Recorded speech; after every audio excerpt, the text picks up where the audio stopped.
No período que antecede a independência de Angola e Moçambique, instala-se um clima de insegurança e de confrontos que origina a partida precipitada e desordenada dos portugueses que viviam naquelas colónias. O aeroporto de Luanda era um caótico também dormitório, onde filas intermináveis de pessoas angustiadas e desesperadas passavam noites à espera do lugar no avião que não aparecia. Mataram o vizinho à porta e eu disse, não, isto realmente não está bem. Hoje é ele, amanhã sou eu. Era preciso partir, deixar a terra contra a vontade. Para onde não importava. Acontecimentos que acabaram numa violência algo extrema, porque houve morticínios, houve assassinatos, houve pessoas que foram queimadas vivas dentro de carros. Havia muita destruição, havia o cheiro a carne queimada, que é uma coisa complicada, não é? Impedidos de efetuar transferências bancárias para Portugal e de trazer das ex-colónias quaisquer valores, de forma a evitar a fuga de riquezas, os retornados viram-se obrigados a abandonar tudo o que haviam conseguido. Caríssimos amigos, hoje trazemos um tema que reverbera através das décadas com uma ferida ainda aberta na história de Portugal e das suas colónias, a descolonização sob a administração de Mário Soares, Ministro dos Negócios Estrangeiros, de maio de 1974 a março de 1975, e um dos impulsionadores da independência das colónias portuguesas, tendo sido responsável por parte desse processo. Um legado manchado pela pressa, violência e corrupção. Jorge Chicote, o vice-ministro das Relações Exteriores de Angola, apresentou hoje na Comissão dos Direitos Humanos, disse estar indignado com a forma como Mário Soares tem tratado o seu país. Gostaria que as pessoas soubessem que ninguém pode estar acima da suspeição. De que forma estão ligados? Se não ao tráfico de diamante, ao tráfico do marfim. Tudo o que nós dissemos até hoje vem-se confirmar. E vejam o relatório das Nações Unidas. Jorge Chicote afirma que as suspeitas são sérias. Como sabem, quando o avião do Dr. João Soares caiu em território angolano, o avião pertencia a um traficante namibiano ou sul-africano, não é?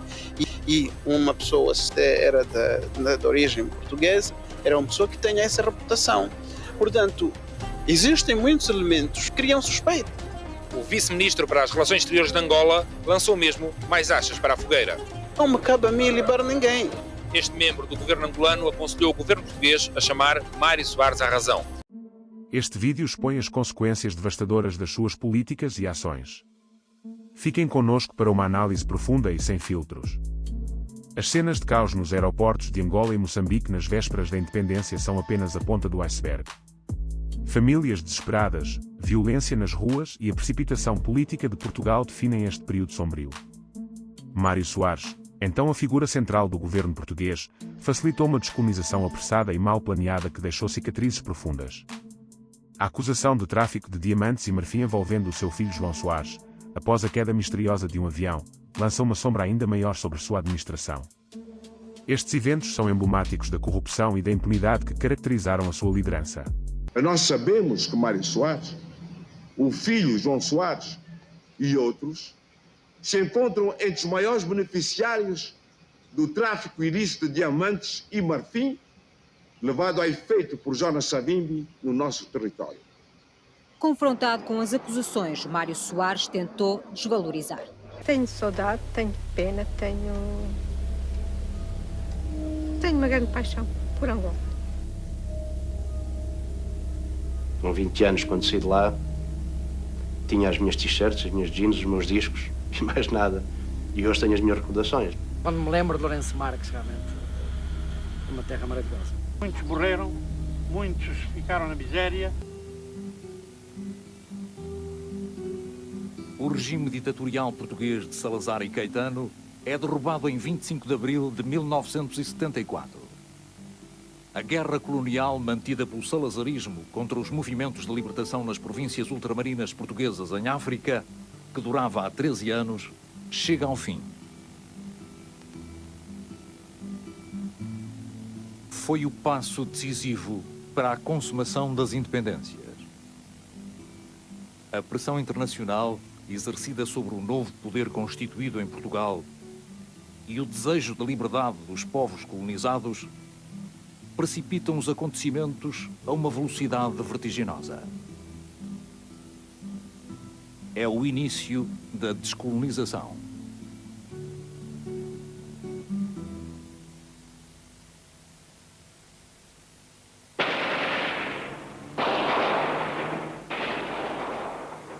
período que antecede a independência de Angola e Moçambique, instala-se um clima de insegurança e de confrontos que origina a partida precipitada e desordenada dos portugueses que viviam naquelas colónias. Em Angola, as divergências políticas entre os três movimentos de libertação e o clima de instabilidade civil conduz o território a uma situação de pânico e violência incontrolável. Greves sobre greves, 4 altos comissários ou governadores gerais, libertação de centenas de presos de delitos comuns, incidentes gravíssimos nos bocegos de Luanda logo em julho de 74, com centenas de mortos e milhares de feridos, que se traduziram no êxodo de uma parte relevante da população dos bocegos para o interior de Angola, nomeadamente para Nova Lisboa Sul e Malange. A população branca começa a manifestar-se publicamente para ser evacuada, o transporte aéreo começa a ser rarefeito, a TAP manifesta a sua incapacidade de incrementar o transporte aéreo de Luanda para Lisboa.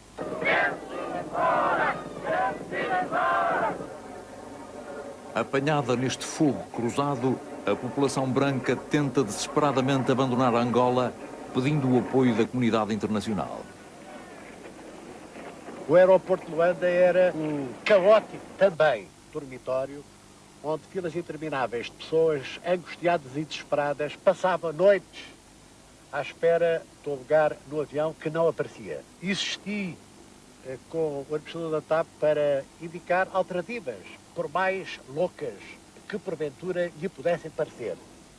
Para os portugueses de segunda e terceira geração, nascidos nas colónias, Portugal representava, na maioria dos casos, apenas a metrópole longínqua que desconheciam. Perante a contingência da situação e a premência de terem de abandonar uma terra que sentiam como sua, partiram acalentando a esperança de um rápido regresso. Mataram-me o vizinho à porta e eu disse, não, isto realmente não está bem. Hoje é ele, amanhã sou eu, outro é outro. Não, é melhor nós armarmos as coisas. Vamos embora, mas voltamos. Mas assim que passa a independência, nós olha, ninguém arranjou mais nada. Foi umas pecinhas de roupa dentro de uma mala, não vale a pena mais nada, porque a gente vai voltar. Cheguei à estação de Cacuzo, já estava tudo rodeado, tudo cercado por militares, ou de um partido ou do outro, que eu não conseguia decifrar quem era. Chegámos a Kizanga, o chefe da estação de Kizanga disse, olha, vocês não vale a pena seguir porque o MPLA tomou conta do local. Mas o inspetor, como era teimoso, mandou seguir o comboio. Fomos com precaução, chegamos ao local, já estava na ponte da Fenalá, mandaram-nos parar o comboio lá dentro, na estação, não nos deixaram sair. Começaram então a fazer revistas ao pessoal todo. Uns até eram metralhados, não sei por carga d'água, eles lá sabiam. Outros, indivíduos mesmo de cor, escondiam-se nas casas de banho com livros de missa, a pedir a proteção a Deus. Arranjei uma guia de desembaraço, que na altura era guia de desembaraço que arranjava, para vir-me embora de Nova Lisboa para Portugal ali. Dei o nome dos filhos e deram-nos o número do avião, um avião, e que esse avião que nos trouxe para Portugal. Vi que era uma guerra generalizada e como tinha 5 filhos, era impossível ficar ali. Era preciso partir. Deixar a terra contra a vontade. Para onde, não importava. Fugir era o objetivo de uma situação desesperada. Uns regressavam a Portugal utilizando a ponte aérea então criada. Outros, em colunas de automóveis, partem rumo à África do Sul na procura de um refúgio.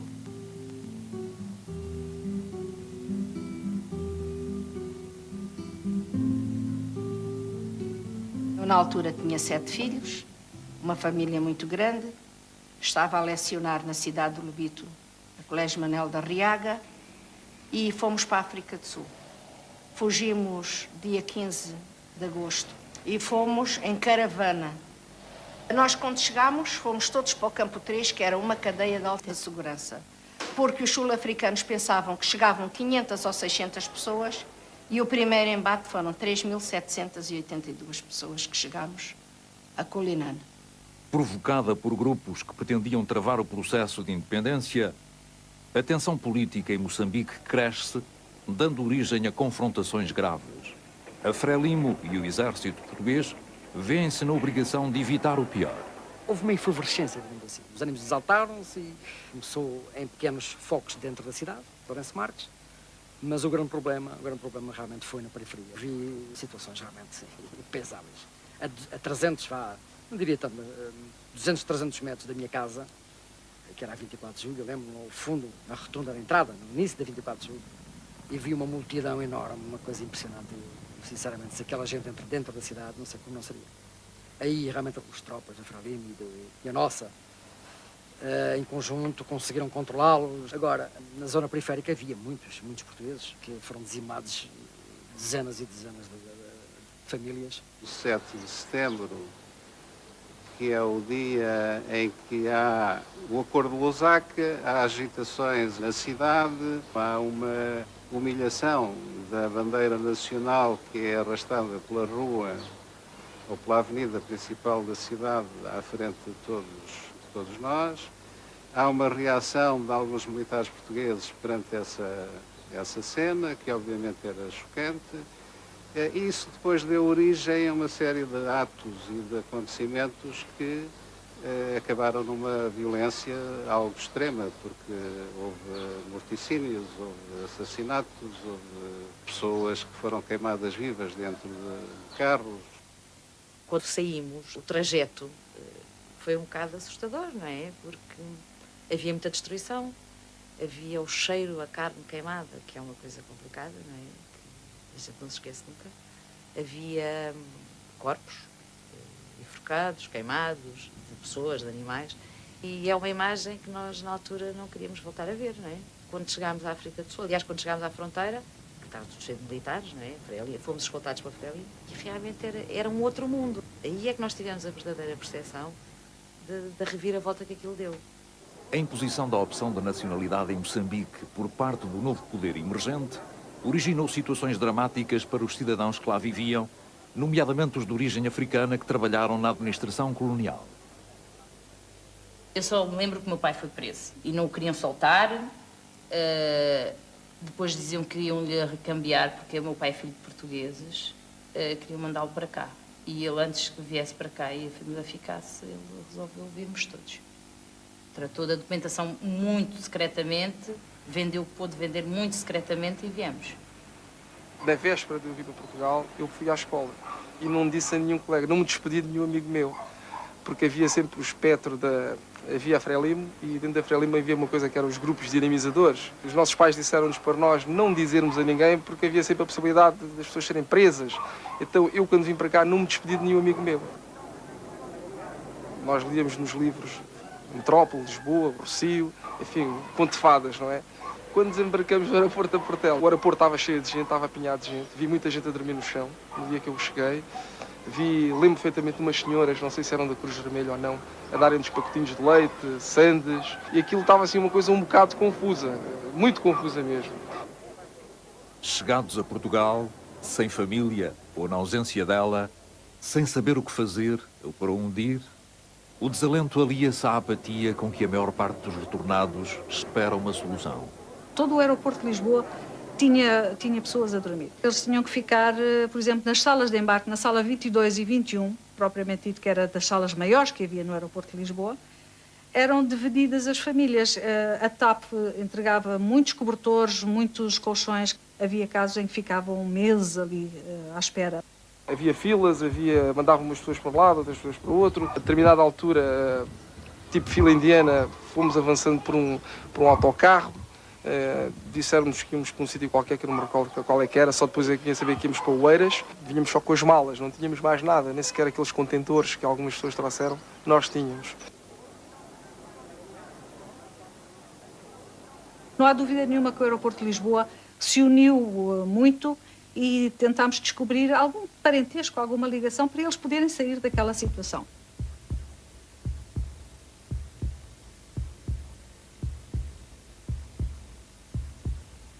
A família, para quem a tinha, era a força e o consolo que restava.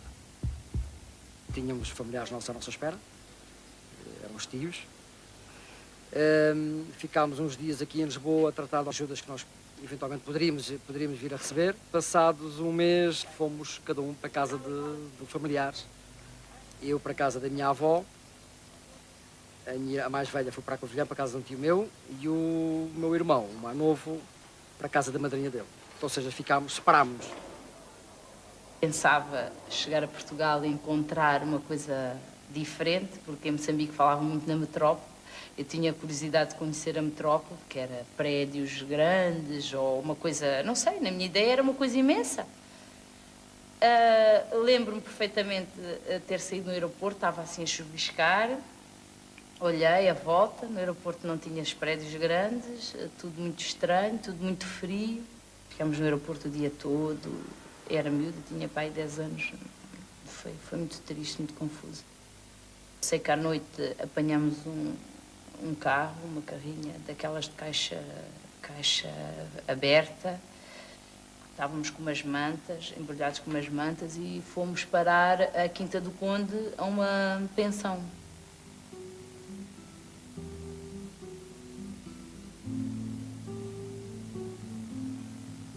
A confrontação com a nova realidade das suas vidas nos centros de acolhimento em que viveram, em condições precárias, diferentes e distantes daquelas que conheciam, era uma situação a que não podiam fugir. Isolados no seu novo mundo, estranhos numa terra que lhes era estranha, aguardavam silenciosos o desfecho dos seus destinos.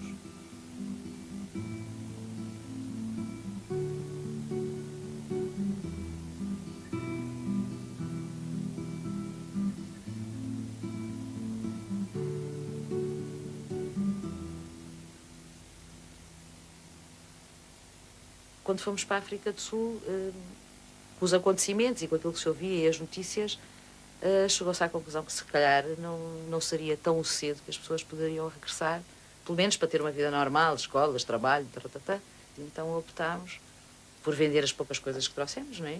Roupas, livros, discos, aquelas coisas que a gente não larga. E então acabámos por vir para Portugal. Eu tinha vários filhos comigo e o meu bebê adoeceu. Já fizemos tudo pelo teu bebê, não há nada a fazer pelo teu bebê. Leva o teu bebê para morrer na tenda. Logo que ele morra, pede para telefonar para o hospital que nós mandamos buscar o corpo para fazer o funeral. Eu estava à porta da minha tenda. Era hábito os portugueses imigrantes na África do Sul levarem-nos comida, roupa, porque nós chegámos lá com uma mão à frente e outra atrás. Apareceu um casal, perguntou porque é que eu não queria nem alimentação para os meus filhos, nem roupa. E uma das senhoras disse que eu tinha um filho a morrer e ela chamou-me e disse-me, olha lá, tu entregas-me o teu bebê para eu tentar salvá-lo? Eu disse, sim. Então, eles passaram no portão de segurança com uma caixa de cigarros, com roupa. Eu tirei a roupa dentro da tenda, meti as fraldas e a roupa do meu filho e meti o meu filho dentro da caixa de tabaco. Fui à porta, entreguei ao casal, não sabia o nome. A única coisa que eu sabia era a matrícula do carro. Esse casal apareceu um mês e meio depois com o meu filho no colo, para nós vermos que ele de facto estava vivo. Entretanto, o casal tirou-nos do campo de refugiados, a mim, ao meu marido e aos meus filhos, e então nós viemos para Portugal. Chegámos cá, foi uma desilusão total.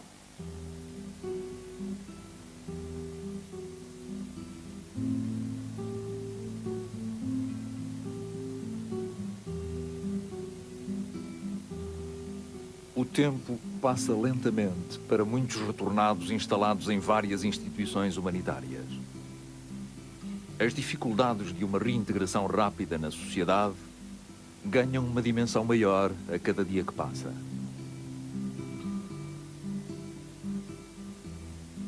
Para alguns, duraram 10 anos. Chegamos cá dia 15 de outubro de 75, em Inglaterra.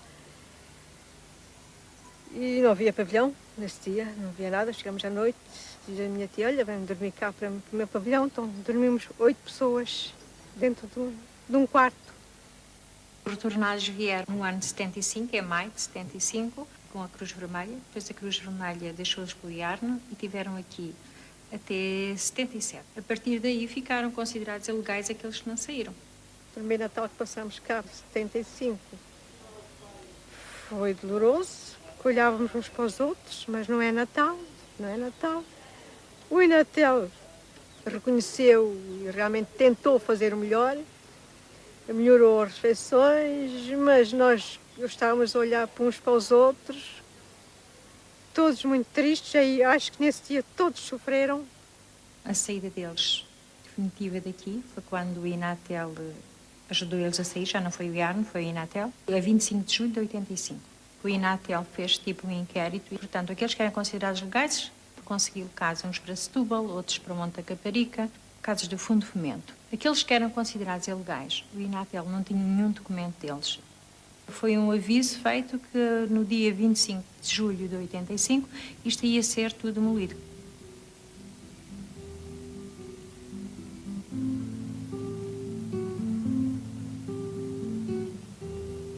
Quando o Inatel já não podia suportar tanta gente, resolveu então cortar a água e a luz no dia 15 de janeiro.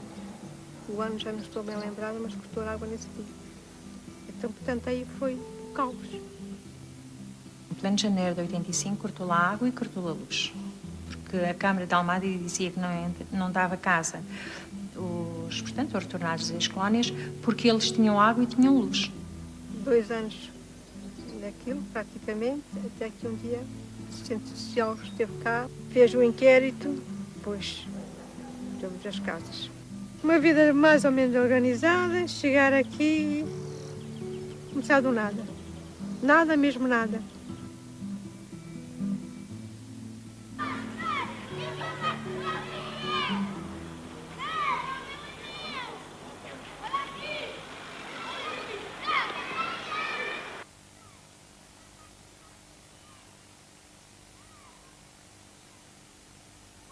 Era aqui que eles ficavam, estas camas eram outras, era aquela cama tipo tropa, e ficavam em cada quarto 10 pessoas. Ficaram cá muitos jovens mesmo a trabalhar connosco como monitores, integrados nos grupos, e pronto, como disse, ainda tenho grandes relações com esses jovens, pessoas boas, e onde tenho grandes amizades.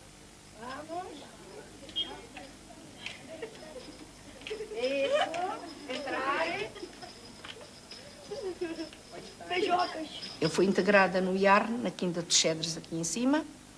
Passámos mau bocado, porque viver com 8 filhos dentro de um quarto é muito difícil.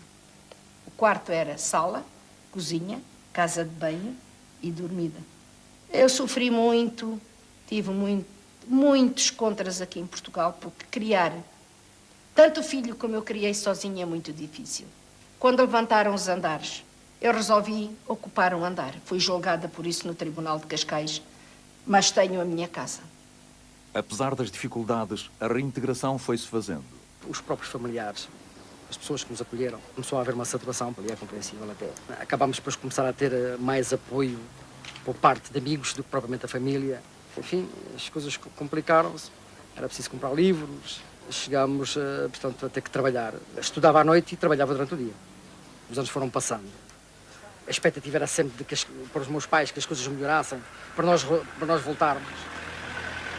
Eles diziam sempre, deixem estar, que as coisas estão a melhorar e tal, isto está tudo mais calmo, isto mais mês, menos meses, vocês vêm para cá outra vez. E nós sempre aquela esperança, lá nos íamos animando. É certo que passaram-se 4 anos, os meus pais vieram, foi um trauma muito grande, digamos que foi um voltar atrás. No Linhó, concelho de Cascais, foram distribuídos pela Cruz Vermelha terrenos e materiais aos retornados que lhes permitiram construir as suas próprias casas, dando origem àquele que é hoje o bairro Calouste de Gulbenkian. Nessa altura havia uma inscrição aqui para o bairro da Cruz Vermelha, para cada um fazer a sua casa. E na altura negaram-me, dizer que era funcionário que tinha dinheiro. Eu fiquei a olhar para ela, então, se eu sou refugiado de Angola, nasci em Angola, como é que agora não tenho direito a fazer a casa como os outros fazem? O senhor é capaz, sou senhor.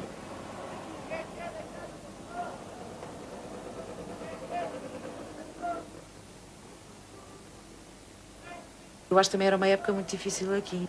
Nós éramos os intrusos, nós vinhamos tirar lugar a muita gente. Portanto, nós por um lado não queríamos vir e tivemos que vir, E, por outro lado, as pessoas aqui não achavam muita graça que a gente tivesse vindo, não é?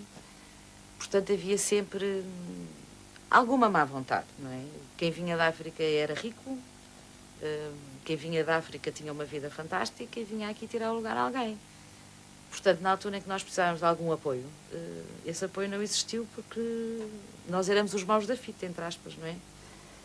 E as pessoas eram muito fechadas, muito reservadas. E os africanos, como eu me considero, não são assim, são pessoas abertas e falam nas coisas, se não gostam, não gostam, mas não fazem números, não tentam dourar a pílula para por trás apunhalar, que era um bocado o que acontecia. E então eu, ao fim de 3 ou 4 meses de estar aqui, disse aos meus pais que ia embora. E que aqui não conseguia viver porque não me adaptava ao tipo de mentalidade das pessoas. E fui para o Brasil. Portugal, recentemente saído de um regime de opressão, atravessa social e politicamente um período conturbado. O retorno a Portugal de cerca de mais de 1 milhão de cidadãos teve um impacto muito grande na sociedade portuguesa.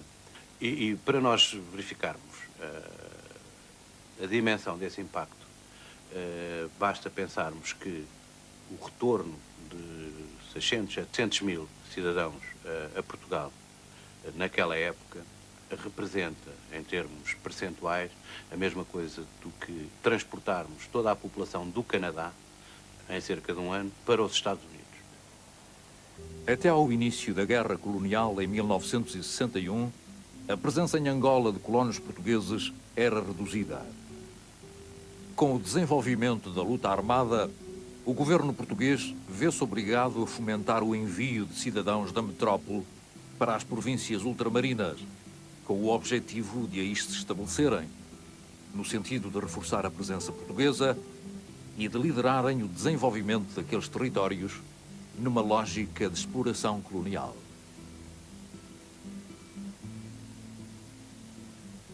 O governo português não pode mais iludir a realidade e prepara-se para a guerra.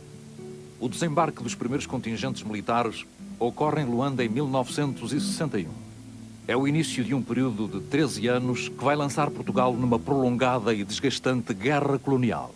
Não vejo que possa haver descanso para o nosso trabalho, nem outra preocupação que a de segurar com uma das mãos a charrua e com outra a espada, como durante séculos usaram nossos maiores.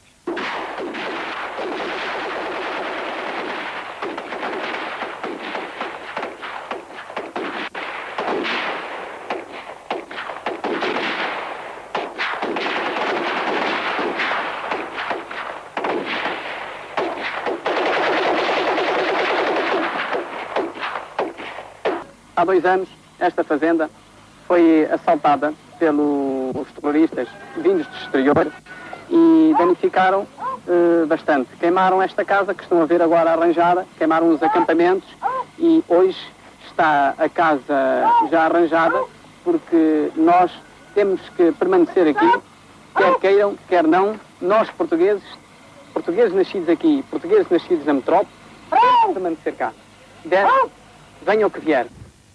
Os movimentos de libertação começam a organizar a sua estrutura militar.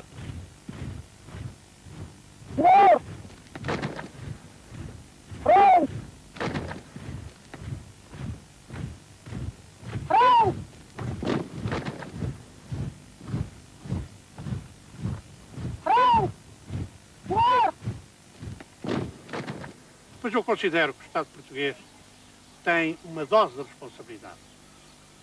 Na altura, nós, quando lá estávamos, os embaixadores do governo que iam a Moçambique gritavam-nos aos ouvidos: aqui é Portugal. Era a frase. Quando queríamos transferir algumas economias, não nos deixavam.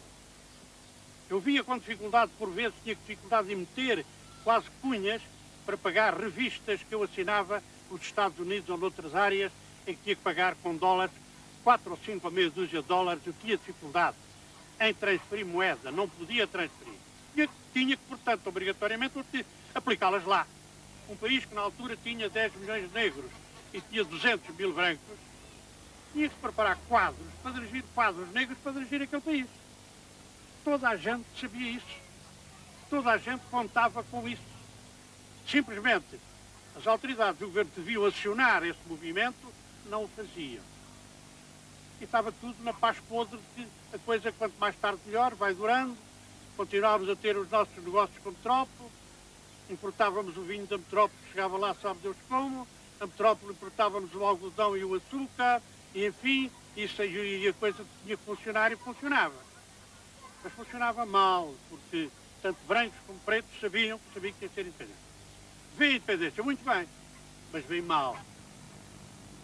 O meu sonho como moçambicano era de uma independência de Moçambique, mas onde pudéssemos todos, moçambicanos e não moçambicanos, brancos e pretos, pudéssemos continuar a viver, continuar a trabalhar e a trabalhar para aquela terra. A exploração colonial, como é referida, era mais uma exploração de uma natureza macroeconómica do que propriamente das pessoas que estavam lá a trabalhar.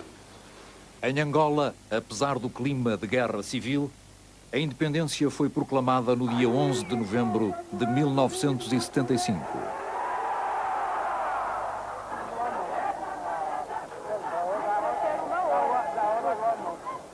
O que Portugal fez à Angola, em minha opinião, foi uma traição. Porque deixou Angola sem quadros. Pode-se dizer assim, então, mas porquê que os quadros não eram todos pretos e eram brancos? Bom, a realidade era aquela, e era com aquela realidade que o governo português e o governo de Angola tinham de ver. Quer dizer, antes de descolonizar, tinham de ver qual era a situação, como é que estavam os países. Portugal dependia muito do ultramar. O ultramar, por sua vez, estava ligado a Portugal. A proclamação da independência de Moçambique teve lugar a 25 de julho do mesmo ano. Povo moçambicano, em vosso nome, às 0 horas de hoje, 25 de junho de 1975, o Comitê Central da Frelimo proclama solenemente a independência total e completa de Moçambique. Até para a próxima transferência do poder político, se tivesse havido uma programação a 5 anos, no mesmo estilo, numa substituição progressiva de quadros, eu acho que algumas coisas que aconteceram poderiam ter sido evitadas. Eu acabei por assinar um contrato de 2 anos com a Frelimo, o governo português, para ficar em Moçambique 2 anos, a preparar o meu substituto. Passado 1 ano, eu quis me vir embora e pedi para rescindir o contrato. Vim-me embora porque tudo aquilo que eu tentava defender, coisas que eu tinha colaborado a fazer, coisas que eu tinha ajudado a construir ou que tinha tido mesmo a ideia de se fazerem, eu agora era obrigado a assistir à sua destruição. E isso eu fui dizer, eu não aguento isto de maneira nenhuma. De modo que não tinha coragem para lá continuar. Impedidos de efetuar transferências bancárias para Portugal e de trazer das ex-colónias quaisquer valores, de forma a evitar a fuga de riquezas, os retornados viram-se obrigados a abandonar tudo o que haviam conseguido, trazendo apenas os 5.000 escudos permitidos por pessoa.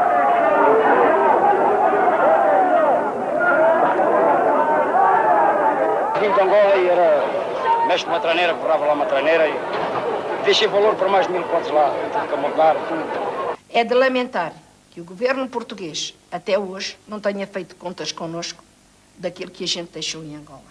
A nossa principal finalidade é conseguir que o Estado português indemnize as pessoas por aquilo que nos forçou a deixar ficar. Nunca pedi nada, a única casita que eu lá tinha era uma coisa muito pequena, sem o facto valor, não oferecia eu até o preço que lá estava, ofereço desta coisa, toma lá conta disto, antes que venham de uma bandeja chave, praticamente não reclamo coisa nenhuma. Nós achamos que o Estado português foi o único responsável por toda esta catástrofe e, portanto, quem comete o ato é quem deve fazer a indemnização. Quando se gera confusão, há sempre meia dúzia de indivíduos que se aproveitam da mesma confusão para conseguirem coisas às quais nem sequer têm direito. Portanto, entendo que, em termos administrativos, em termos de políticos, que seja um bocado complicado estar a definir exatamente quem é que merece, seja o que for. Mas, se calhar há situações que seriam mais facilmente resolvidas do que propriamente as indemnizações, e que não foram, por exemplo, o meu pai trabalhou a vida dele toda, mas como trabalhava no meio colónia e como nem sequer era funcionário público, hoje não tem forma nenhuma de provar que trabalhou e não tem nada, não tem ajuda nenhuma do Estado, nem sequer uma pensão de reforma tem. Essas sim são situações que eu penso que deveriam ser vistas com mais cuidado. A misericórdia da minha vida deu um grande salto. Estou neste clube de jovens, que é a minha integração, dedico-me às crianças deste bairro, tenho um grupo de dança, cantamos, dançamos, fazemos teatro, passeamos, que estas crianças merecem tudo de bom que há. Escorrega. Apesar de tudo, acho que o povo português, para mim, até foi bastante simpático. Mas tinham que ser, não é? Ao fim e ao cabo, nascemos sob a bandeira portuguesa. Eu, quando nasci, o meu bilhete de identidade, aliás, eu tenho ali um bilhete de identidade quando era miúdo, português, cantava o hino nacional português, na escola éramos obrigados, na escola primária, cantávamos o hino nacional, sabíamos os rios de Portugal, sabíamos as vias ferroviárias de Portugal, tinha que saber onde é que era o Rossio, tinha que saber a história de Portugal. Portanto, eu nunca tive história de Moçambique. Continuo a ser angolana, eu acho que isto não é a minha terra é lá. Viver lá, vivíamos, não éramos ricos, não podíamos considerar-nos ricos, mas vivíamos bem, muito bem. Às vezes sinto-me um bocado confinado aqui a um espaço muito curto, muito apertado, com muita gente à minha volta. Aí é o meu sentimento africano, porque gostava de estar numa terra onde, sei lá, pudesse entrar numa estrada e fazer 200 ou 300 ou 400 quilómetros, não digo em linha reta sempre, mas quase. A imensidão daquelas áreas, daquelas terras, dão talvez outra visão. As pessoas aqui, as montanhas estão muito perto. Há muita parede. Lá não havia paredes. O regresso a Portugal terá sido o cumprimento de um desígnio histórico. Mas não sem que cada um se sentisse amputado de uma terra que não mais poderá ver como sua, para recomeçar numa outra que só a pouco e pouco foi deixando de ser estranha. Encontrei e senti um pouco de adversidade.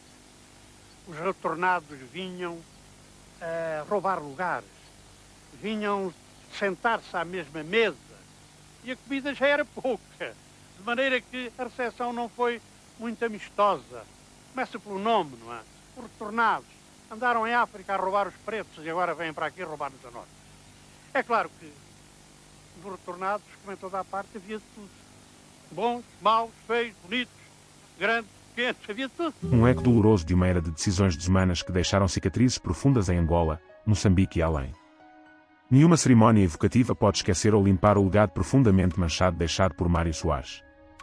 As suas ações e as consequências destas moldaram o Portugal de hoje, onde ainda lutamos contra as teias de corrupção e impunidade que ele ajudou a tecer.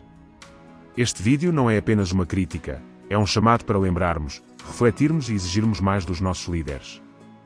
Se esta análise abriu os seus olhos para a complexidade da política portuguesa, não se esqueça de compartilhar e deixar o seu like. Ative o sininho para mais conteúdos como este, e juntos, vamos desvendar a verdade por trás dos discursos.